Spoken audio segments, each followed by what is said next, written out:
Hello everyone, কেমন আছেন সবাই? আইফোন 8 নেওয়ার কথা ভাবছেন? সিদ্ধান্ত নেওয়ার জন্য এই একদম খাঁটি তথ্যগুলো খুব ভালো করে মাথায় ঢুকিয়ে নিন, যেন কেনার পর কোনো আক্ষেপ না থাকে। শুরুতেই আসি ফোনের ক্যামেরার অন্দরমহল নিয়ে। এই ফোনে পেছনে দেওয়া হয়েছে 12 মেগাপিক্সেলের একটি মাত্র লেন্স, যার অ্যাপারচার 1.8, আর সামনে আছে 7 মেগাপিক্সেল সেলফি ক্যামেরা। আপনি যদি ভালো দিনের আলো বা পর্যাপ্ত আলোতে ছবি তোলেন, এর পারফরমেন্স আজও আপনাকে এক কথায় ফিদা করে দিবে। কোনো কৃত্রিম ফিল্টার বা ফর্সা করার চেষ্টা ছাড়াই গায়ের আসল স্কিন টোন আর ন্যাচারাল কালার একদম হুবহু ফুটিয়ে তোলে। তবে এর আসল পাওয়ারটা বোঝা যায় ভিডিওগ্রাফিতে এসে। সত্যি বলতে, এই বাজেটে 4K 60 ফ্রেম পার সেকেন্ডে যে লেভেলের স্মুথ ভিডিও এটা দেয়, তা কিন্তু মাথা নষ্ট করার মতো। ফোনের ভেতরে থাকা অপটিক্যাল ইমেজ স্ট্যাবিলাইজেশন এত নিখুঁতভাবে কাজ করে যে আপনি হাঁটতে হাঁটতে বা দৌড়ে দৌড়ে ভিডিও করলেও ফুটেজ একটুও কাঁপবে না। আর স্লো মোশন ভালোবাসতে তো কথাই নেই। 1080 পিক্সেল 240 ফ্রেমে অসাধারণ স্লো ভিডিও বানাতে পারবেন।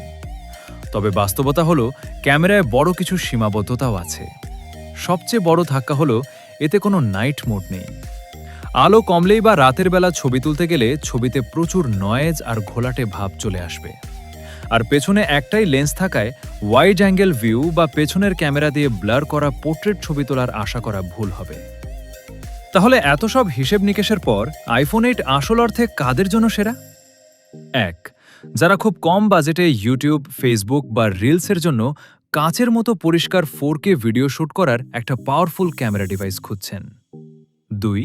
যারা বিশাল সাইজের ফোনের জ্যামে বিরক্ত এবং 4.7 ইঞ্চির একটা রাজকীয় ছোট কম্প্যাক্ট ফোন পকেটে নিয়ে এক হাতে খুব স্টাইলিশভাবে টাইপিং ও স্ক্রোলিং চালাতে চান। 3. যাদের প্রধান কাজের জন্য একটা ভালো অ্যান্ড্রয়েড বা অন্য ফোন আছে, কিন্তু ব্যাংক অ্যাপস, গুরুত্বপূর্ণ টেক্সট কিংবা কলের জন্য একটা প্রিমিয়াম ব্যাকআপ হ্যান্ডসেট দরকার। 4. যারা অতিরিক্ত পকেটে টাকা না খসিয়েই অ্যাপল বা iOS ইকোসিস্টেমের ফ্লেভারটা একবার হলেও টেস্ট করে দেখতে চান। অন্যদিকে কাদের জন্য এই ফোনটা একদমই একটা বিস্ফোরা হতে পারে?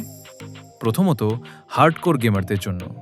পাবজি, ফ্রি ফায়ার বা কল অফ ডিউটির মতো গেম এতে চালু করলেই এর A11 চিপসেট লাল হয়ে গরম হবে আর গেম থমকে থমকে ল্যাগ করবে। দ্বিতীয়ত, যাদের জন্য ব্যাটারি লাইফই সব।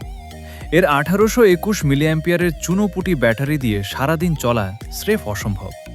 কাজের মধ্যে দিনে অন্তত 2 থেকে 3 বার আপনাকে পাওয়ার ব্যাংকে বা চার্জারে ফোন ঝুলিয়ে রাখতেই হবে।